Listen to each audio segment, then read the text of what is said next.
Hey there, I'm Michael. I'm your average American guy.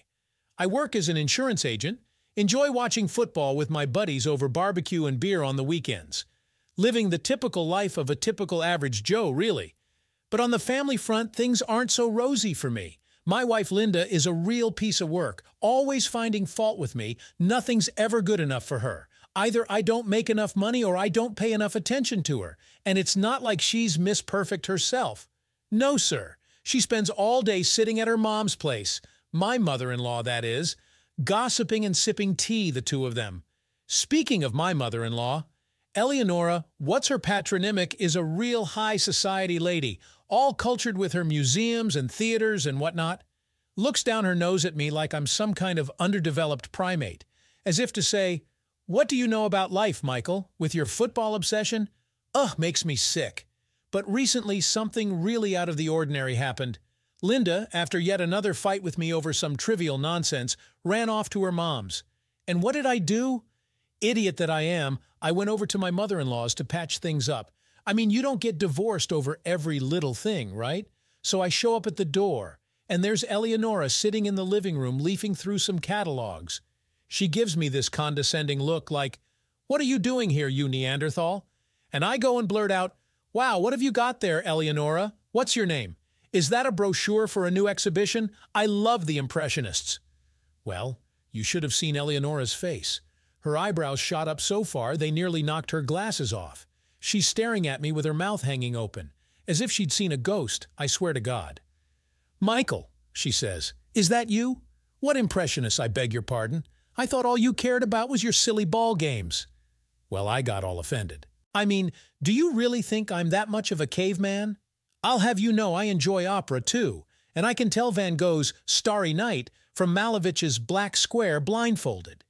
Eleonora's pince-nez nearly fell off her nose in shock. She dropped the catalog, her mouth gaping even wider. Then she put her glasses back on and stared at me intensely. "Well, I'll be," she drawled. "You're full of surprises, aren't you, Michael? So you're a fan of the arts after all? How long have you been harboring this secret passion?" Well, I puffed up with pride at that. "You bet," I said. "I've been crazy about painting and sculpture my whole life. Only you can't really discuss it much with my wife. All she cares about are Mexican soap operas and shopping." Anyway, one thing led to another, and we struck up this highbrow conversation. I'm going on about Monet and Degas, and she's sitting there nodding, raising her eyebrows, either impressed or trying to figure out how to get me committed to the loony bin on the sly. Finally, Eleonora leapt up from the couch and announced, "You know what, Michael? There's a new exhibition opening up. They're bringing in the Peredvizhniki. How about you keep me company, We'll see if you're bluffing about this love of fine art." My heart sank into my boots at that. What's this now? Did I just walk right into a trap I set for myself? How could I be such a sucker? But there was nothing else for it. No backing out now, not really. I started this mess. I'd have to see it through. "Of course, Eleonora," I said, my insides twisting into knots. "I'd be delighted to attend the exhibition with you. When did you say it opens?" So that's how I got myself stuck. Some son-in-law I am, trying to make nice with the mother-in-law. As if I didn't have enough problems with Linda and her quirks, now I've got to keep Eleonora entertained too. Goodbye, beloved couch. Farewell, dear old TV. Hello, museums, darn them all to heck. Boy, if I had known how it would all turn out, I would have thought twice before shooting my mouth off. But how could I have known? How could I have guessed that a little white lie would have such consequences? They're not kidding when they say the road to hell is paved with good intentions. Oh, how I suffered at that blasted exhibition, trailing after Eleonora like a dog on a leash, nodding with a look of intelligent contemplation. While inside all I could think was, when will this be over so I can go home to my couch and a cold one? But Eleonora, the old battle axe, just wouldn't let up. She'd get fixated on one painting, then another, and she kept peppering me with questions the whole time, asking my opinion, as if she really cared what some schmuck thought about 19th century Russian art. "Oh, Michael," she'd gush, "just look at those colors. Such expression, such passion. You can practically hear the jingling of sleigh bells, feel the frosty air." And I'm standing there like an idiot, staring at Perov's Troika, thinking, what bells is she on about? Are the horses wearing jester hats or something? And what's Frost got to do with it? It's July, for Pete's sake. The old bird has really lost her marbles over this art stuff. But of course I played along. Oh yes, very evocative use of palette indeed. I'd rather look a fool than shatter her illusions of my cultural competence. It's bad enough she thinks I'm some primitive primate as it is. Finally, I couldn't take it anymore. I practically begged, "Eleonora, listen, can we take a break? My dogs are barking, my head is spinning. Let's at least grab a coffee or something for decency's sake." Eleonora looked at me like I was an imbecile. But there was no avoiding it. Cultural enrichment is one thing, but lunch is lunch. She steered me to the museum cafe and ordered some hideous concoction called a RAF. I would have been happy with a plain old Americano, but no dice. Snobs and their fancy tastes, I tell you. But you know what the most incredible part was? So we're sitting in this cafe, sipping our coffee, not saying a word. And then out of nowhere, Eleonora announces, "You know, Michael, you really impressed me today.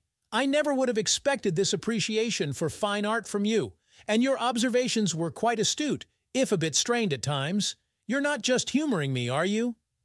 I nearly snorted coffee out my nose in indignation. Maybe I've had a true artistic awakening. Maybe I've known Degas from Monet for ages. And here she is doubting my zeal. Well, thanks a lot. I feel so validated. I was about to make a big show of being offended, really throw a hissy fit. But then I thought better of it. Not worth it, Mikey, old boy. Is it really in your best interest to antagonize your mother-in-law over nothing? Look, you even got a vague hint of respect out of her for once. Just shut up and take the win. Anyway, we finished our coffee and went our separate ways, me to my place, Eleonora to hers. On the way home, I got to thinking, well, how do you like that?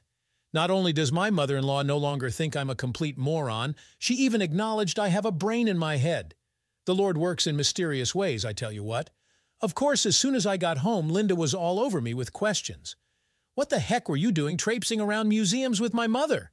And you ditched poor little me to boot to spend time with those boring old impressionists?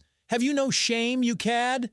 Well, I fessed up on the spot. See, honey, it was all a big prank. I was trying to impress your mother with my cultured airs, you know? Maybe score a few brownie points, get her to accept me as one of the family. Linda snorted in disbelief, naturally. But she let it go, just threw up her hands in exasperation. I guess she figured, let the idiot yammer about art with my mother if it makes him happy. Anything's better than him whining at me.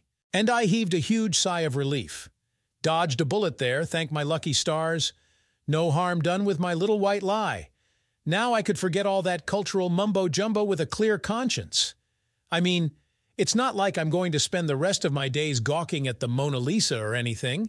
Yeah, right, fat chance. Eleonora's going to be breathing down my neck now, that's for sure. Yep, speak of the devil. She's already sent me a text. Apparently there's some fascinating lecture coming up about Caravaggio's influence on the development of European art. Would I care to attend and bask in her company? And what am I supposed to do now, huh? Refuse and look like a coward in her eyes? Or drag myself back to those stuffy galleries pretending to be some art expert? And just you try backing out. She'd be mortally offended, the old nag. You should have seen how she ate up my feigned enthusiasm. So I'm stuck between a rock and a hard place. And it's all my own fault, opening my big fat mouth, trying to be a smart guy. Now I get to choose between throwing myself off a bridge or accepting my fate. Oh, to be young and carefree again. To live the simple life of your average schmo. It feels like it's right there within reach. All I have to do is grab it. But nope, no such luck. I really stepped in it this time. Ah, well, I'll survive somehow. I can consider these museum lecture outings as training exercises, character building, strengthening my willpower. And who knows, maybe I'll get a bit cultured in the process. Could come in handy someday. And it tickles Eleonora pink, so there's that. Who would have thought? Me and Eleonora, two peas in a pod. Art connoisseurs, sensitive souls. Even I'm grossed out by myself. What can I say? This is one hell of a pickle I've landed myself in. Up to my eyeballs, lock, stock, and barrel, without the slightest chance of escape, and it seemed so harmless at first, attending those silly exhibitions and lectures with my mother-in-law, trying not to look like a total ignoramus in her eyes. I mean, what skin was it off my nose, right? But no, I just had to go putting on airs. pontificating about the subtleties of painting and sculpture, if you please. And who am I anyway, Michael? Who do I think I am, acting like some art snob when I'm just your average meathead? Well, I really stepped in it good. So deep, it's embarrassing to even talk about. What's there to talk about? I'm mortified to even think about it. But I guess I have to get it off my chest. For posterity's sake, you know, so my grandkids won't go repeating their dumb old grandpa's mistakes. Long story short, Eleonora and I got real close. And I mean real close, you better believe it. And the funny thing is, at first it was purely platonic.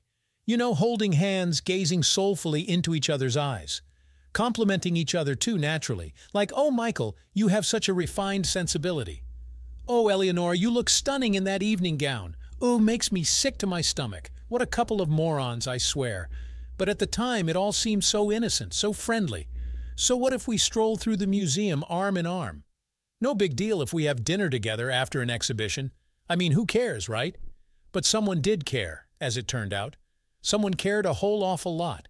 Because the more time went on, the more I started feeling this pull towards Eleonora. And not just intellectually, if you catch my drift. Although that was part of it too. I mean, it's nice to have a stimulating conversation with a smart woman when you've got a brain yourself. But this was something else entirely. I'd look at her and think, hot damn, she's a looker, and a looker with moves, I might add. Nice figure, legs that go on for miles, and those eyes, I'm telling you, they're pure fire.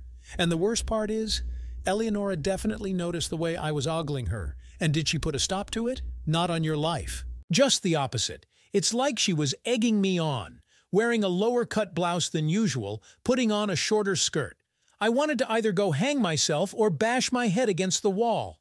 Because this is so wrong, Carl. A man shouldn't be lusting after his own mother-in-law. It's a cardinal sin, practically incest. It's one thing to be platonic friends, to enrich each other culturally, but this is going too far. But it was too late to get cold feet. The gears were turning, as they say. And boy, were they turning fast, so hang on to your hat. All our little museum dates, all our heartfelt conversations, they weren't for nothing. They were setting the stage, creating an atmosphere. And then, one not-so-fine evening, the thing I feared and secretly desired finally happened. Eleonora and I are having dinner at a restaurant after the opera, wining and dining, shooting the breeze. And then she goes and says, "Michael, I've fallen in love with you. With all your flaws and even a touch of snobbery, you're the best thing that's happened to me in years." I nearly dropped my fork. I was so stunned. I'm sitting there blinking like an owl on a telephone wire. And Eleonora doesn't miss a beat. Don't look so shocked, darling. Believe me, I've been working up to this for a long time, and it's not like you're innocent. You've been ogling me too, practically drooling. Are you going to deny it? And she has this sly little smile, the minx, eyes narrowed cunningly, waiting for my reaction. And I felt my blood run cold, with terror and a weird sort of anticipation, because there was a grain of truth in what she said, and not a small grain either, if I'm being honest. "Eleonora," I say, "are you serious about all this? I thought we were just friends who shared an interest, but this is something else." "Friends, ha!" my mother-in-law snorts. "Friendship is all well and good, but there's more to life than that. So what do you say, Michael? Are you ready to take a risk and try for something more?" And she's giving me this smoldering come-hither look, the she-devil, batting her eyes, licking her lips. What man could resist that? A saint couldn't resist that, let alone a sinner like me. So I threw caution to the wind. Morality, propriety, even my own beloved wife. To hell with it all, I decided. You only live once. Might as well go out with a bang. What happened next is a blur. Eleonora and I stumbling out of the restaurant, hopping into a cab, kissing feverishly like a couple of horny teenagers. And next thing I know, we're in her apartment. And that's when things really got wild. Clothes flying everywhere, hands groping urgently, impatiently, breathing heavily, staring into each other's eyes. And the look there wasn't cultural interest, it was pure animal lust. And let me tell you, Eleonora was a firecracker in the sack. Insatiable, I tell you. I mean, at her age, I could barely keep up, I'm not ashamed to admit. I was knocking myself out trying to satisfy her while she was screaming loudly enough to wake the neighbors. Good Lord, what am I doing? Completely off my rocker in my old age. I mean, hopping into bed with my own mother-in-law? And not just hopping, doing it with gusto, with passion. Ugh, I'm disgusting. But there was no turning back now. I knew what I was getting into. And now I'm dealing with the consequences. The lustful pig that I am. And the scary part is, I don't regret it one bit. When I think back on that night, I get goosebumps. I get all hot and bothered. And there's only one nagging thought in my head. When can we do it again? I woke up the next morning feeling out of sorts. Head like a cement block. Tasting like a cavalry regiment had bivouacked in my mouth overnight. Eleonora's snoozing away next to me, a blissful smile on her face, and it's slowly starting to dawn on me. What have I done, you idiot? My thoughts immediately turned to Linda, my darling wife. And I felt so rotten, so sick to my stomach. I wanted to either hang myself or crawl into a hole. Turns out, I'm not just an unfaithful husband. I'm the lowest of the low, a traitor to my wife and to myself. I knew where I was going with this. I knew the risks, but I charged ahead anyway like a dog in heat. And now I get to stew in my own juices, the two-timing scumbag that I am. So I gathered up my things on the sly while Eleonora was still dead to the world. I figured, to hell with this crazy infatuation. Slipped up one time, it happens when you're drunk. But enough's enough. Gotta move on with life, keep the mother-in-law at arm's length.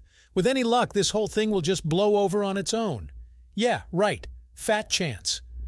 Eleonora started ringing my phone off the hook the very next day, sending sappy texts and emails professing her love, saying she can't live without me, that I'm the light of her life. Let's keep this going. Let's be together no matter what. At first, I tried to let her down easy, of course. Look, Eleonora, this isn't right. I have a wife, a family. And anyway, it happened, it's over. Let's just forget it for the love of all that's holy. This thing between us, it's not proper, not at our age. But she wouldn't budge an inch, stubborn as an ox. Put her foot down. Either you're mine or I'm telling Linda everything. Make your choice, Mikey boy. Either love till the grave or shame in front of the whole wide world. Well, that really put me in a tailspin. So what? I'm supposed to carry on with my mother-in-law until death do us part? But what about Linda? What about my conscience, for crying out loud? No way. Count me out. I'd rather hang myself than live with that kind of disgrace. On the other hand, what could I possibly say to Linda? How could I look her in the eye after something like this? I'd never live down the shame. The whole town would be gossiping. Did you hear about that Michael? Shacking up with his own mother-in-law, have you ever? Revolting. So I'm walking around in a daze, screwing up at work, keeping Mom at home. And of course Linda's wondering what's up. Why has her husband suddenly clammed up like he's taken a vow of silence? He's not stepping out on me, is he? If only you knew, sweetheart. If only you knew what I've been up to. You'd have my guts for garters. Because this wasn't your average affair. This was as incestuous as it gets with your own mother. I tried having another heart-to-heart with Eleonora. Come on, lady, think about what you're doing. No good can come of this, no matter what. Okay, we've had our fun. It happens. But life's not a fairy tale. Sooner or later, the truth's going to come out. And then what? How are we going to face Linda? But she just laughed airily in response. Said I was worrying over nothing. As long as we're careful, no one will ever know. And anyway, we're both adults. We can figure this out. Love's funny like that. You can't keep it hidden forever. What a load of bull. You call this love? This is just raging hormones and uncontrollable lust, that's all. How can you start spouting romance after a fling like this? There's nothing lofty or poetic about it, just glands and dirty urges doing what comes natural. But who's going to listen to me? Eleonora's head over heels with this forbidden romance of ours. Making plans, smiling mysteriously. Oh, what a grand old time we'll have, she says, in bed and in art galleries. Sure thing, Toots. And we'll have a gay old time in the afterlife, too, punished for lust and depravity. Anyway, I'm at an impasse here, folks. Damned if I do, damned if I don't. I'd be laughing if I wasn't so close to tears, but it looks like there's no way out. Mikey the moron has really done it this time. No two ways about it. Better man up and face the music now that you've started dancing. Sure, my life's going to the dogs, but I've got no one to blame but myself. Shouldn't have been traipsing around museums for no good reason. And now I'm stuck with this crazy accidental love, completely out of left field. And from my own mother-in-law to boot. Ugh, I'm sick to my stomach just thinking about it. Although I'd be lying if I said it wasn't a bit thrilling too. Damn her eyes. Isn't that a kicker? Well, no point bellyaching about it now. The important thing is not to upset Linda, to act like everything's hunky-dory. Everything else is secondary. Boy, if I had known how this would all pan out. You couldn't have paid me to set foot in those blasted museums, but it's too late for regrets now. I've made my bed. Now I've got to lie in it. And try not to stir up too much of a fuss in the process. Maybe I'll get lucky somehow. But luck was not on my side, as you might have guessed. I mean, when have things ever gone smoothly for me? Isn't that always the way? So there I was, in this adulterous mess with my mother-in-law up to my eyeballs. No room to breathe or take stock of the situation. And Eleonora, she went completely off the rails. I mean big time. No holds barred. It's like she got a new lease on life in her golden years. Suddenly it's marathon lovemaking sessions and endless cultural outings. I was begging for mercy by the end. Have a heart, you insatiable wench. At least let me catch my breath, come up for air. But no dice. She wanted the whole kit and caboodle, body and soul all at once. Had me wrapped around her little finger like some kind of octopus, sucking the life out of me until it was getting scary. And there I was thinking, boy, I really stepped in it good this time. Exposed myself on all fronts. To Linda, to my own self-respect. No shame, no scruples, only one thing on my mind. How to jump my mother-in-law's bones on the sly before the wife catches wise. And Eleonora, she just kept on stoking the flames. Dropping loaded hints in front of Linda, giving me cute little waves on the side. As if to say, hey there, hot stuff, my favorite boy toy. Ready for another round of slap and tickle? Oh, what a nightmare, I ask you. I mean, she knows damn well I can't risk losing Linda, that we have a life together, a home. But she couldn't care less. All she thinks about is how to tempt her son-in-law into her bed. I tried every trick in the book to weasel out of it. Staying late at work, pretending to have migraines, anything to steer clear of my mother-in-law, anything to keep temptation at bay. But who are we kidding? Eleonora could sniff me out like a bloodhound. She saw through my lame excuses in a hot second and just laughed that wicked laugh. "What's the matter, Mikey boy?" she'd say with a smirk. "Trying to run away from our secret passion? Afraid you'll wet your trousers if you get too close to the flame?" And she'd have this challenging look in her eye, so smug and superior, as if I'm not even a man at all, just some raggedy dish rag good for nothing. Ooh, that holier-than-thou smirk of hers made my blood boil. I wanted to either wipe it off with something heavy or suck her face off, whichever came first. Anyway, I couldn't hold out for long. Lost my cool completely one ill-fated day. Linda and I had this fight, see? Over something dumb as usual. Either I didn't wash the dishes right or forgot to do laundry. And she has to go and throw a hissy fit over nothing. Like, what kind of husband are you anyway? Can't even help out around the house or keep me satisfied in bed. Well, that made me snap. I stormed out, slammed the door, took off like a bat out of hell. I don't know what came over me. Hopped in the car and floored it to Eleonora's place. Good thing it was only a couple of blocks away. So I barge in, right? And I'm shaking like a leaf, my head pounding like a drum. Eleonora opens the door and she's grinning like the cat that ate the canary. As if she knew I'd show up. As if she was just biding her time, waiting for me and Linda to have our next blowout. "Well, hello there, Michael," she purrs, the minx. "Couldn't stay away, could you? Pining for a woman's touch?" And her robe's already slipping off, putting all her womanly goods on display. Damn it all to hell, what a temptation. Why couldn't I just turn tail and walk out? But oh no, I pounced on her like a prize fighter, swept her up in my arms, started kissing her like there's no tomorrow. And we were off to the races, tearing each other's clothes off, tumbling onto the nearest horizontal surface. A couch, a carpet, who can tell? All I remember is the heat of her body, and my own frantic, overpowering desire. Faster, faster, just like that. In short, I made love to Eleonora like there was no tomorrow. Several times in a row, I think. Or maybe just one time. One very long, sumptuous session. The room was spinning, my ears were ringing. But good God, it was sweet, mind-blowingly delicious to just let go and not give a damn. I didn't come to my senses until early morning, lying there in Eleonora's bed, feeling like 10 kinds of hell, tasting last week's garbage in my mouth. Eleonora's snoring away happy as a clam, and it's slowly starting to sink in. What have I done, you idiot? How could I mess up so bad? Stumbled out of bed, started pacing the room, throwing my clothes on, swearing under my breath. Boy, did I land in the soup this time. Not only did I cheat on my wife, but with her own mother. Ugh, the shame of it all.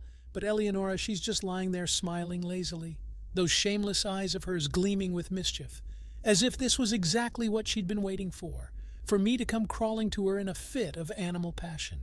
What a witch, I'm telling you. Pure diabolical evil, no two ways about it.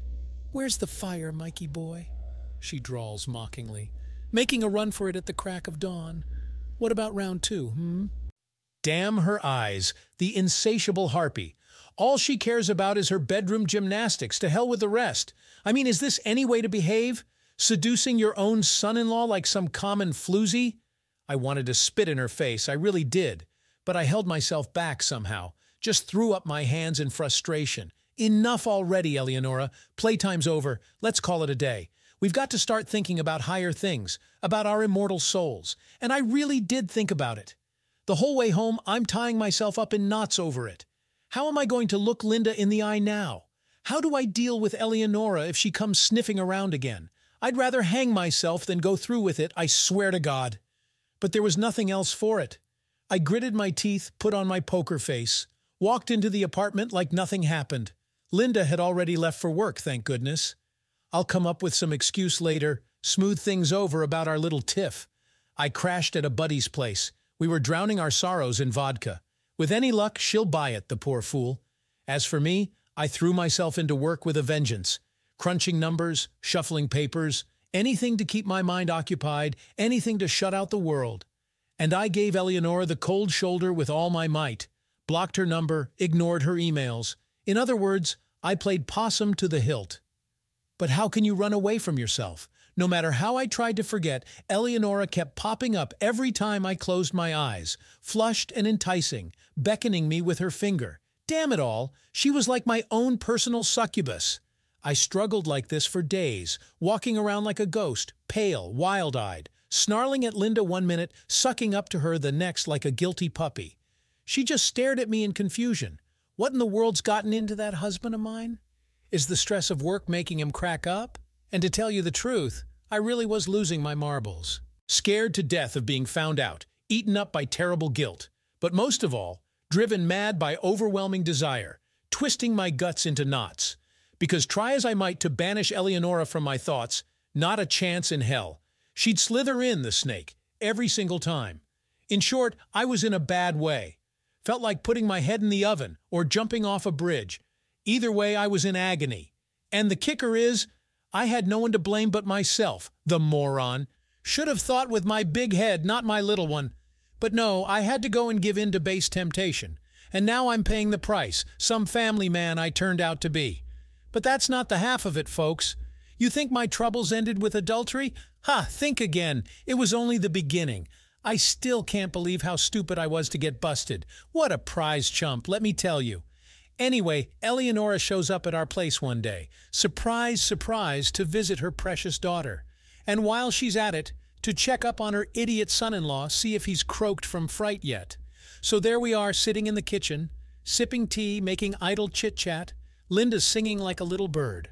Oh, mother dearest, it's been ages. And Eleonora's sitting there with this smug little smile, shooting me these meaningful looks, as if to say, well, well, look what the cat dragged in. I'm gritting my teeth so hard my jaw hurts. I just wanted to slug that self-satisfied smirk right off her face. But of course I just sit there grinning like an imbecile. Oh yes, thrilled to see you, Mother. Missed you terribly. Ugh, I could vomit just thinking about it. And then Linda has to go and put her foot in it. Hey, Mom, how come you never drop by to see Michael anymore? You two used to be so chummy, always gabbing about this and that. Now it's like he's avoiding you or something. You didn't have a falling out, did you? I nearly choked on my own spit when I heard that. What's this now? Does Linda know about our little tete-a-tetes? Or did she just say that without thinking? Holy moly, talk about being up a creek. I look over and Eleonora's sitting there cool as a cucumber, grinning like a Cheshire cat. Eyes all crinkled up craftily, she trills in her most sugary voice. Why, Linda, darling, whatever do you mean? It's just that Michael's so busy with work, the poor dear. Hardly has time to breathe, let alone chat with his dotty old mother-in-law. And anyway, what would we even talk about? You're his wife, after all. I'm just an accessory to your marital bliss. And then she shoots me this look, all heavy with meaning. And I swear I nearly peed my pants. Why, that conniving witch? Isn't that just like her, talking out of both sides of her mouth? One minute she's practically forcing me into the sack. The next she's spouting platitudes about the sanctity of marriage. Anyway, I barely made it through that dinner from hell. Linda and Eleonora yammering on like there's no tomorrow, gabbing about this and that, everyday nonsense, and I'm sitting there in a daze forcing the words out. Yeah, Of course, sure thing, you betcha. Walking Eleonora to the door nearly killed me from the stress. As soon as Linda went back to the kitchen to do dishes, Eleonora practically leapt on me. Threw her arms around my neck, started whispering hotly in my ear, "Missed my loving Mikey boy? Come on over tonight. I'll make it worth your while. It'll be unforgettable, I promise." And she's got this sly, seductive smile that makes my jaw ache. Meanwhile, I'm having a freaking meltdown inside. Am I really going to do this? Am I really going to ditch everything and run panting after my crazy mother-in-law? I wanted to tell her off, send her packing. But then Linda poked her head out of the kitchen, called me in for dinner. Saved by the bell, you could say. Saved from mortal sin. Although, who am I kidding? I'm already in so deep I'm drowning in sin. Anyway, I hightailed it out of Eleonora's clutch as quick as I could. Took an ice-cold shower, spread my work papers all over the desk.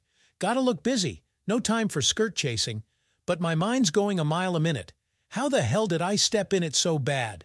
And how do I get myself out of this mess? Which way's the emergency exit? I mean, how do you screw up your life so royally, I ask you? All I wanted was to teach my mother-in-law a little culture. You know, show her a Monet, explain a Degas. And look how it all turned out. I didn't teach her, I got schooled. Schooled, but good. And now I'm kicking myself black and blue. But how could I have seen this coming when I first bumbled into this cultural minefield? Saints preserve us. Not in my wildest nightmares. Thought I'd be bored stiff at those wretched lectures. That's the worst of it. But oh no, I didn't get bored. I got horny. Horny for who? My mother-in-law. Damn it all to hell. And here's the kicker. I'm the one who started it. I'm the one who put the moves on first. How could I be such a moron?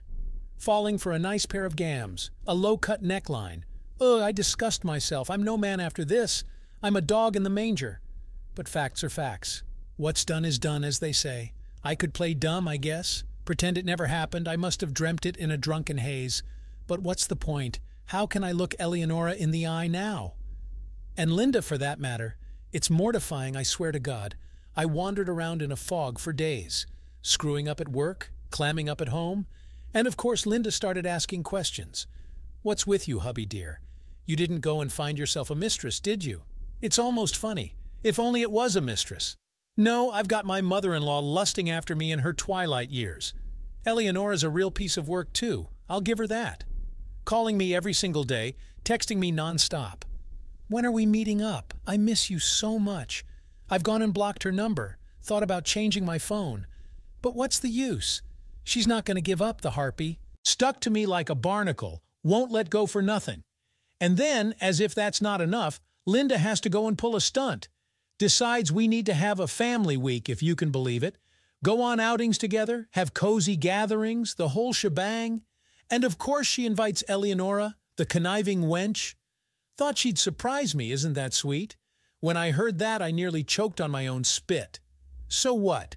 I'm supposed to spend a whole week with my mother-in-law/temptress, grinning at her like an idiot, pretending to be delighted by her cooking, while she's undressing me with her eyes, making her sly innuendos. No, this is sadism, pure and simple. Linda, you have no idea what you're signing us up for. But what choice did I have? It's not like I could confess everything, come clean. As in, by the way, dear, your mom and I had ourselves a little roll in the hay, and now I'm dealing with the fallout, as it were. Ah, what a mess. I'd rather shoot myself, I swear to God. So I resigned myself to the inevitable, decided to grit my teeth and suffer through this week somehow. I'll steer clear of Eleonora, avoid looking her in the eye. Maybe I'll get lucky. Maybe Linda won't figure out what her mama and I have been up to. Yeah, right. Fat chance. Eleonora started up her same old song and dance from the get-go, giving me cute little waves, swaying her hips suggestively. And when it came time for hugs, that was the limit. She pressed herself against me, started whispering in my ear. "Mikey boy, what are you doing to me, huh? Avoiding me, not taking my calls. But I miss you terribly. I'm going out of my mind. Does our passion mean nothing to you, Well, that's when I lost it. Shoved her away, hissed at her furiously. "What passion, damn it all? Have you lost your mind, Eleonora? We're mother and daughter-in-law, for Christ's sake. What kind of hanky-panky can there be between us?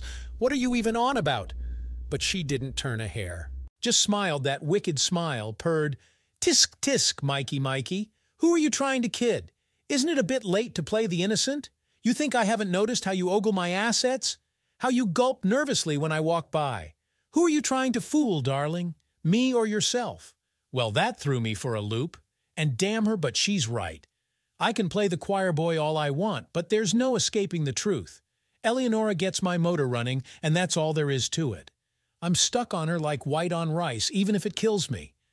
I must be losing my marbles in my old age. Linda must have suspected something, too, giving us funny looks, cocking her head to one side, thinking to herself, "What's my mother whispering to my hubby in dark corners? Why do they both look so pleased as punch? Oh, what a fine mess, caught between a rock and a hard place." Anyway, I couldn't stand it anymore. Blew my stack after another one of Eleonora's advances. Yelled at her so loud the windows rattled. "That's enough, you old cougar! Stop trying to wreck my home life. I'm miserable enough as it is. Don't push me or I won't be held responsible. I'm liable to clean your clock."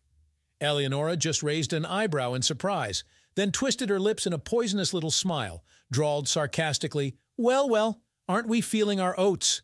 All right, simmer down, Michael. You can play hard to get for now. I'll bide my time.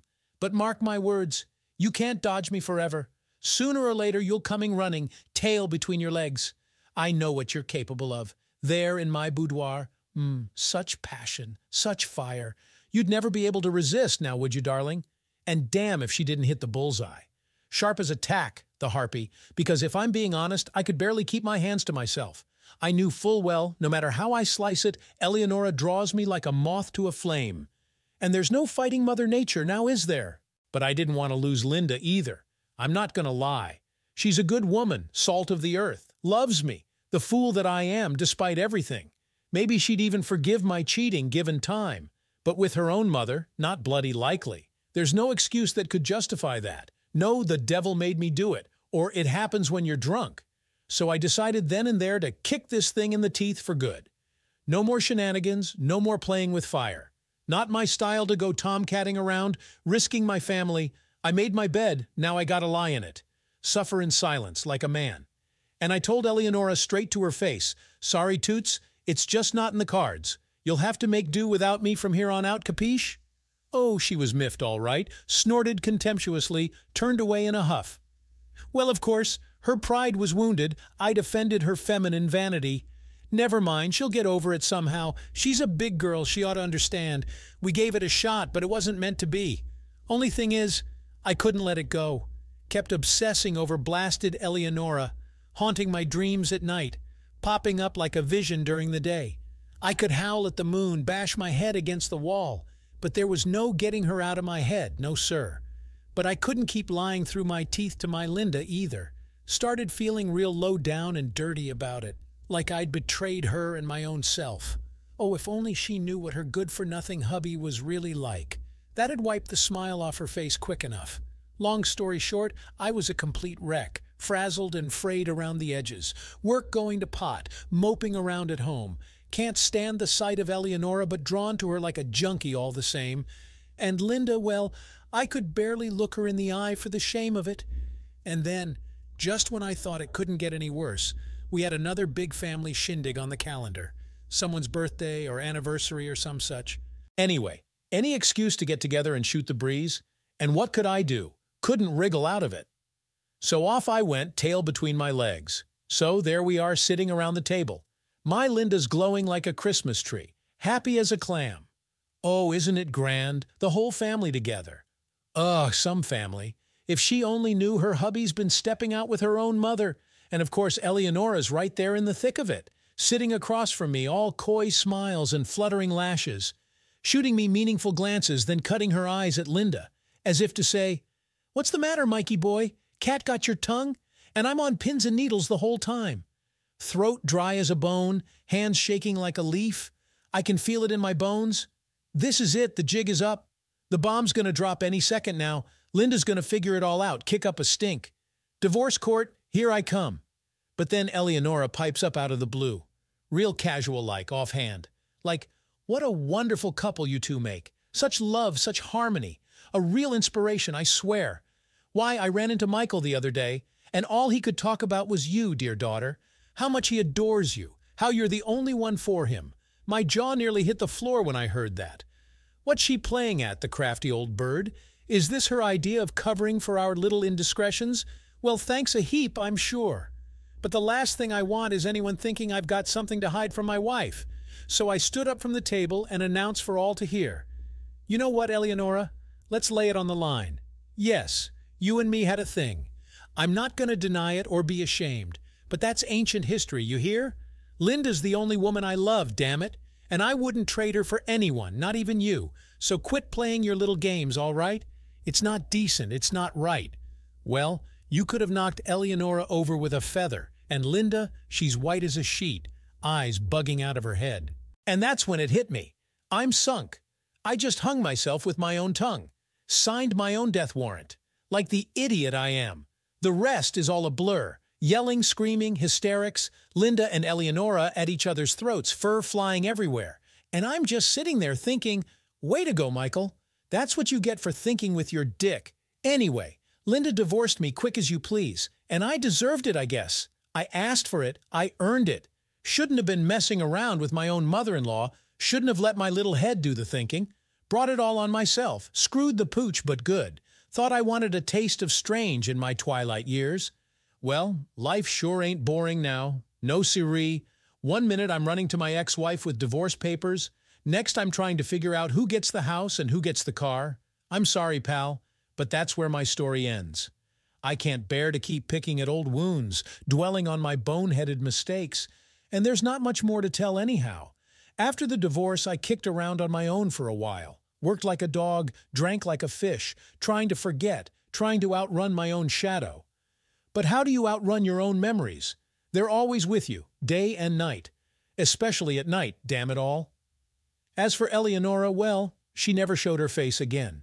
Maybe her conscience was eating her alive, or maybe she was just too proud. Although what kind of conscience could she have? She never had one to begin with. She just figured I was damaged goods now, most likely, chewed up and spit out by life. What good's a lover like that, even to fool around with? Linda and I didn't keep in touch either. And what's there to talk about after the dust settles? All we do is stare holes through each other, make awkward chit-chat. No thanks. Count me out. I've got enough painful memories to last me a lifetime. So that's how I lived. One day at a time, 1 week after another. Work, home, work, home. No friends to speak of, no love, not even a hint of human warmth. It's like I buried myself alive with that Eleonora fiasco, and trying to claw out of that grave. Well, I'd have better luck sprouting wings. But you know what I learned from all this? Life goes on regardless. No matter how low you're feeling, no matter how much you're kicking yourself, the world keeps on turning. The sun comes up, the birds keep singing, and look at that, people are smiling, falling in love. Is it so crazy to think a little happiness might come my way someday?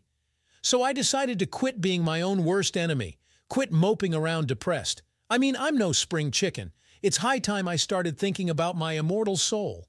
Yeah, I screwed up royally, I'm not gonna lie. But that's part of being young and stupid, right?